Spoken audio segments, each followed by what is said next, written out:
You know that bill that shows up every year, whether you own your home or you rent it. It can be anything from a small annoyance to a huge financial burden. We're talking, of course, about property tax. It's a cornerstone of the American economy, and right now it's at the heart of a really intense debate all across the country. So let's get into it. Okay, let's just start with a number. $3,119. That, according to the U.S. Census Bureau, is what the average American household pays in property taxes every single year. That's a lot of money, and it pays for pretty much everything: our schools, our fire departments, you name it. But here's the thing, that's just the average. And averages, as we know, can hide a whole lot. The reality is, depending on your zip code, that number can look wildly different. The state you live in is probably the biggest factor in whether your property tax bill is a light tap on the wallet or, a massive financial hit. So, first things first, let's get a handle on who's actually footing the bill for all this. Because it's not just people with a mortgage. So yeah, homeowners, that's about 65% of U.S. households. They pay these taxes directly.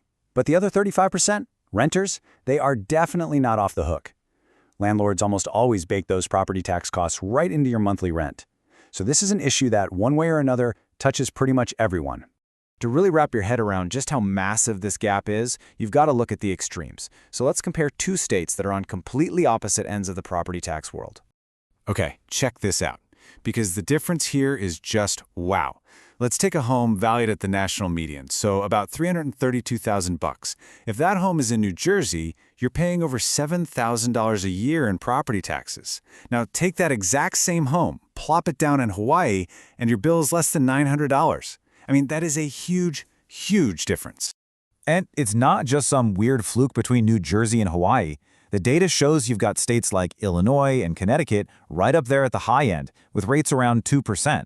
And on the flip side, you've got Alabama and Nevada joining Hawaii way down at the bottom, with rates well under 0.5%.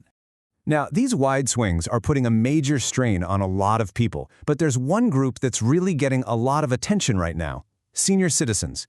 Think about it. If you're a retiree on a fixed income, a soaring property tax bill can be the one thing that threatens your ability to stay in a home you've lived in for decades. So, this all leads to a really important question. With all this pressure building up, especially on older folks, what are state governments actually trying to do about it?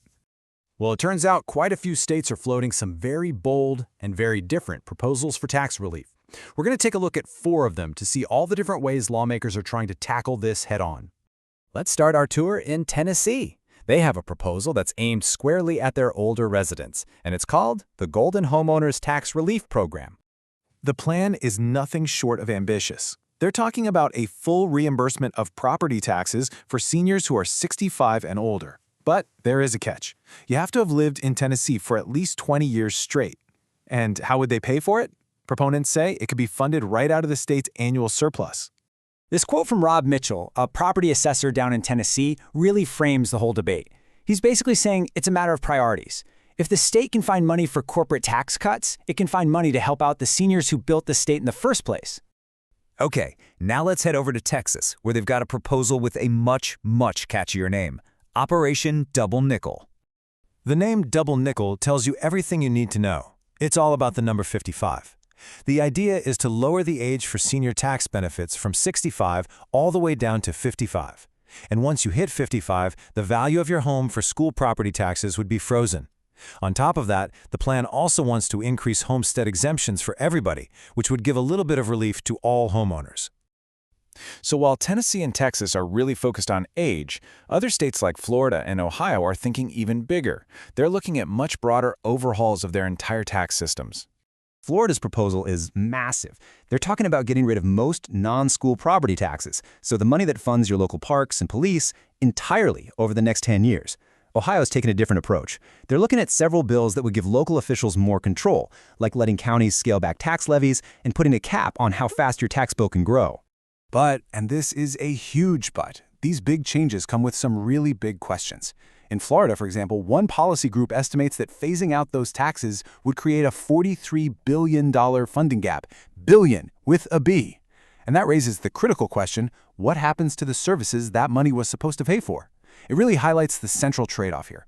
Everyone loves tax relief, but the money for public services has to come from somewhere.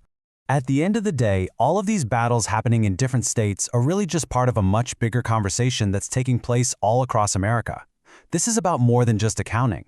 It's about the future of our local communities. Yeah, whether we're talking about helping seniors in Tennessee or totally overhauling the system in Florida, these debates are really about what we value as a community. They're about our priorities and what kind of future we want to live in. Which leaves us with one final, really tough question. As the cost of living keeps going up and state budgets get tighter and tighter, who exactly should be carrying the tax burden? There are no easy answers here, but it's a question that every single community in America is going to have to face.